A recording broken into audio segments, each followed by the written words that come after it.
अस्सलाम वालेकुम। मेरा नाम हफीज़ हैदर है और मैं क्लिनिकल साइकोलॉजिस्ट हूँ। बात करते हैं एडिक्शन की, नशे की। बहुत सारे लोग होते हैं और कई बार ये छोड़ने का एक्सपेरिमेंट करते हैं, फेल हो जाते हैं। बहुत सारी वजूहात होती हैं फेल होने के पीछे, लेकिन ये जो लोग हैं अक्सर जो मेजर चीज़ होती है उसकी वजह से फेल हो जाते हैं। अब ये लोग गलती क्या करते हैं जिसकी वजह से ये फेल हो जाती है?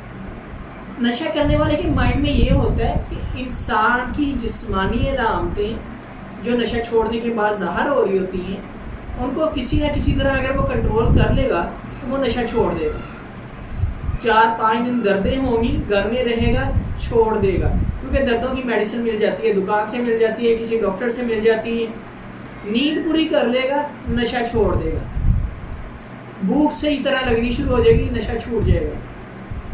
पेट खराब है, कॉन्स्टिपेशन है, लूज मोशन है, मेडिसिन खाएगा, नशा छूट जाएगा। सिर्फ और सिर्फ जो है फिजिकल हेल्थ के ऊपर फोकस किया गया होता है।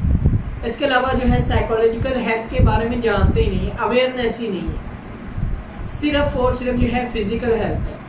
कुछ फिजिकल सिम्टम्स को वो घर में रहकर कंट्रोल करते हैं कुछ दिन तक, और दोबारा जो है फेलियर होता है, नशा करना शुरू कर देते हैं। तो ये लोग जो है ये इस चीज़ को एक्सेप्ट ही नहीं करते कि साइकोलॉजिकल हेल्थ को ये भी जो है कोई डॉक्टर होता है, कोई साइकोलॉजिस्ट होता है। इनके पास विजिट करना मुनासिब नहीं समझते। गुस्सा आया हुआ है, चिड़चिड़ा है, मिजाज में तब्दीली है, प्रॉब्लम सॉल्विंग स्किल जो है वो इतने बेहतर नहीं है।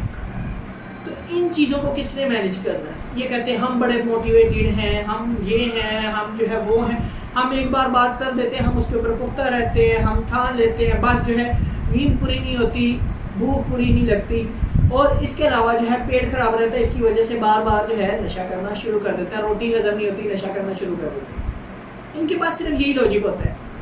फिजिकल सिम्टम जो है इसको प्रायोरिटी पे रखते हैं, साइकोलॉजिकल सिम्टम्स इनके मायने में जो है ये खुद से मोटिवेटेड बड़े होते हैं। अक्सर ये लोग जो है ये कहते हैं हमसे बड़ा साइकोलॉजिस्ट है ही नहीं है दुनिया में, हम ही सारे जो है लोगों को चार सकते हैं, हम ही साइकोलॉजिस्ट है, जो लोगों को चार सकता है वो साइकोलॉजिस्ट है, और हमसे बड़ा साइकोलॉजिस्ट कोई नहीं।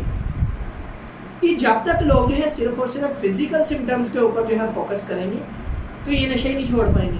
क्यों? फिजिकल सिम्टम्स तो कंट्रोल हो जाएंगी मेडिसिन के साथ, लेकिन साइकोलॉजिकल सिम्टम्स को किसने कंट्रोल करना है? खुद ये नहीं कर सकते। घर में छोटी छोटी बात पे लड़ाई हो रही है, झगड़े हो रहे हैं, घर में भी काम कहा जा रहा है, उकता गए हैं, गुस्सा आ रहा है, मिजाज में तब्दीली है, कोई प्रॉब्लम सॉल्व नहीं हो रही, इन चीज़ों को किसने हल करना है? ये कहते कुछ नहीं होता, और यही चीज़ें इनको बार बार जो है फेलियर की तरफ लेकर जाती है। अगर ये लोग जो नशा छोड़ना चाहते हैं ये फिजिकल सिम्टम्स के साथ साथ जो है साइकोलॉजिकल सिम्टम्स के ऊपर वर्क करेंगे तो यकीन करें कि दोनों पैरामीटर जो है पूरे हो जाएंगे, फिजिकल भी और साइकोलॉजिकल भी। क्योंकि बॉडी के जो है दो मेजर फंक्शन है, एक बॉडी जो है बायोलॉजिकल फंक्शन है, दूसरा साइकोलॉजिकल फंक्शन है। दोनों जब इनके जो है क्लियर हो जाएंगे तो ये नशा छोड़ सकते हैं। वरना क्या होगा भाई?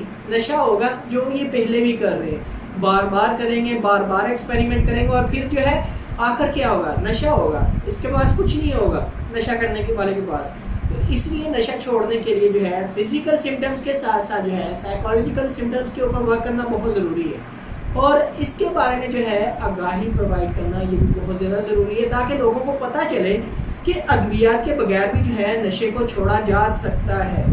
ताकि जो है उनको पता हो कि सिर्फ जो है चंद पर्पस के लिए जो है मेडिसिन होती है नशा छोड़ने के लिए, और इसके साथ साथ बिहेवियर को मॉडिफाई करने के लिए साइकोलॉजिस्ट की हेल्प की ज़रूरत होती है। साइकोलॉजिकल हेल्थ के ऊपर वर्क करना बड़ा ज़रूरी है। नशा छोड़ने के लिए फिजिकल जो है हेल्थ के ऊपर तो वर्क करना ही करना है, लेकिन साइकोलॉजिकल हेल्थ के ऊपर वर्क करना इसलिए ज़रूरी है ताकि उनकी बिहेवियर के अंदर चेंजेस आए, उनकी बिहेवियर को मॉडिफाई किया जाए, उनके लाइफ के कुछ गोल सेट किए जाए, उनकी लाइफ की प्रॉब्लम को सॉल्व किया जाए, और उनका कुछ गोल सेट करके उनकी लाइफ की डायरेक्शन को जो है ड्रा किया जाए, ताकि वो लोग उसके ऊपर जो है सफ़र करें और जो है वो अपनी ज़िंदगी में नशा फ्री ज़िंदगी गुजार सकें। तो अगर आप लोगों का कोई भी किसी भी किस्म का क्वेश्चन है, मुझे डायरेक्टली कमेंट बॉक्स में आप कमेंट कर सकते हैं, या मुझे व्हाट्सएप के ऊपर व्हाट्सएप कर सकते हैं। तो अगर ये वीडियो अच्छी लगी है तो लाइक कीजिएगा, शेयर कीजिएगा, और इस चैनल को ज़रूर सब्सक्राइब कीजिएगा। तो इंशाल्लाह मिलते हैं कि नई वीडियो के अंदर। अपना बहुत सारा ख्याल रखना। ओके, अल्लाह हाफिज़, अल्लाह निगहबान।